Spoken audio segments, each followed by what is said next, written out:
Hi, it's Terry with Smilesalot. Before I start on our subject today, I want to just start with two thoughts. One, my sister-in-law Betty mentioned that I looked older in my last video. So, as I thought about it, I realized that they used to say when you were on camera, you gained 10 pounds, made you look like you gained 10 pounds. And obviously, it makes you look 10 years older.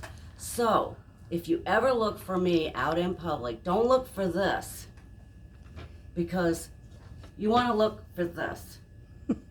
10 years younger, 10 lot more pounds thinner. Okay. Now, and if you enjoyed the joke from last time about the blonde and the redhead and the ranch, that was my friend Elaine's favorite joke, and she asked me to tell it. So on with the subject of today. A lot of you questioned about how I had so many wigs. And the answer to that is, I am a breast cancer survivor, and I kind of turned into a wig hoarder. So, this may not be the happiest subject to talk about, but as I said, I am a survivor, and in that's happy. And when I had my biopsy done, they wanted me to take off of work because they had just cut me. And I told them I couldn't. So they said, well, then you're going to have to keep pressure on it, your breast, for work. So I put a sock in my bra to hold it. And when I got to work, I was sharing with some of the coworkers about having to put a sock in my bra. And then I laughed and said, I haven't wore a sock in my bra since I was in high school. So being a breast cancer person, I had to have a port put in order to have the chemo put into me. So I'm in surgery, and I don't know if any of you's ever had surgery, but apparently they put like a tent thing over your face. So they're operating on me, and next thing they hear is, ouch. And the surgeon's, I loved to see the look on his face. He said, you feel that? And I said, yeah. He said, pain or pressure? And I said, both. So he tells the anesthesiologist, put me out again. So they're operating on me. And the next thing, and again, I'd really love to see his face this time because he heard me say, boy, it's hot in here.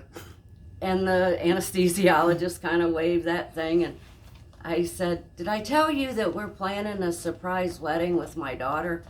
And then I heard the surgeon tell the anesthesiologist, knock her out again.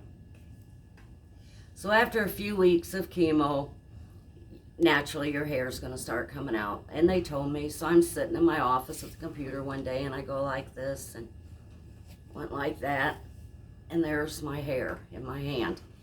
So I called Becky and told her, and went down there for supper that night and walked in, and little Addie looked at me and she says, Mom told me about your hair. And I said, yeah, it'll be okay.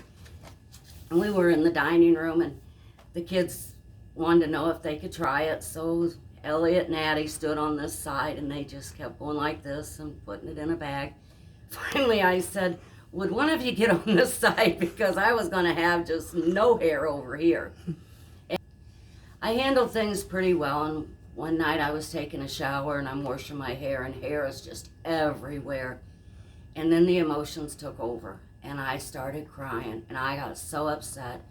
I came out of their bathroom, and I went to the sweeper, and I grabbed the sweeper hose, and I am just like this, sucking the hair out, bawling my head off. And I finally went in, and I grabbed the phone, and I looked at Whitey, who did not know what to do. I said, I think I'm going to call Terry I. He says, I think you should. So I called Terry I, who is called Terry I because her name ends in an I, and mine with a Y, so she's Terry I. So anyway, she talked me down, and yeah, I lost all my hair. So naturally, all my hair went off, and I had a bald head. One day I walked in the bathroom, and I came out, and I looked at Whitey, and I said, Whitey, did you know I was bald? He says, yeah, didn't you? And I said, no, I forgot. But Becky and the kids were coming down one day, and I'd gotten comfortable around the house just going bald. Well, not going bald, I was already bald. Being bald, and I decided I'd put a wig on. So they came in, and I had a wig on, and Elliot looked at me, and he says, Grandma, why do you have a wig on? I said, well, I thought it'd be something different for you guys. And he says, I like your bald head. And that really blessed my heart. But a friend, Deb, called me and she said she had a friend who did hennas, which I had no clue what was, but she said she had never done one on a bald head. So Deb took me over to her friends, and what it is, she kind of does something, makes a drawing on your head, and then the next day you take a card and scrape this off and you have this design. So I had this design, and Jess and Becky are there, and there's these gel markers on the table. Becky said, Mom, can I color your head? I said, I don't care.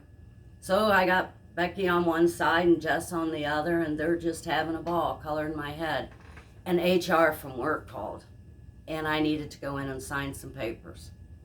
I couldn't put on a wig because my head was wet. I couldn't put on a hat because my head was wet. So here I do, my first time going into work, and I have the most colorful bald head, thanks to my daughters and my henna head.